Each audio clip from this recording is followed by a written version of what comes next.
ప్రతి ఒక్కరికి కూడా ఈ 15 ఆగస్టు 15 అనేక మంది మహానుభావులు, పేరు తెలియని లక్షలాది మంది యువకులు ఆ సమయంలో పట్టుమని 22-23 ఏళ్ళు లేని భగత్ సింగ్ లాంటి వ్యక్తులు ప్రాణాలు కోల్పోయి ప్రాణత్యాగానికి సిద్ధపడి భావితరాలు బాగుండాలి, వారి భవిష్యత్తు బాగుండాలి, ఈ స్వాతంత్ర స్ఫూర్తి పోకూడదు అని చెప్పి ప్రాణత్యాగాలు చేసి మనకు స్వాతంత్రం తీసుకొచ్చారు. నాకు చిన్న వయసు నుంచి కూడా నాకు 15 ఆగస్టు 15 పర్వదినం. నాకు ఒక మిగతా నేను భారతీయుని, నేను ఎప్పుడూ హిందువుని అనుకోలేదు, నేను కులం అనుకోలేదు, మతం అనుకోలేదు, నేను ఎప్పుడూ భారతీయుడు అనే భావనలోనే పెరిగాను.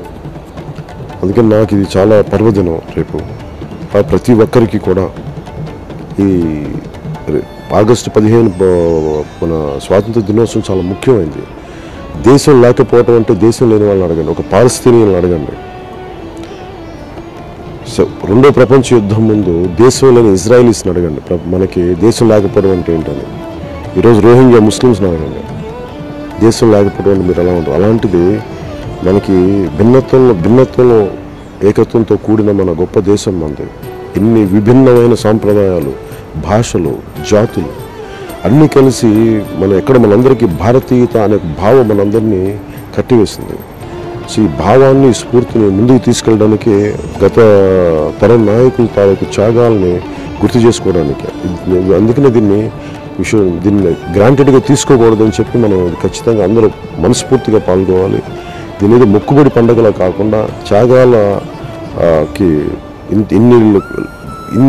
అంతమంది త్యాగాల ఫలితంగా మనకు దేశం వచ్చింది. వారిని స్మరించుకునేలాగా, వారు గౌరవించేలాగా, ముందు అదే స్ఫూర్తిని వచ్చే తరాలకు అందించేలాగా మనందరం మనస్ఫూర్తిగా దీనికి గౌరవం ఇవ్వాలి.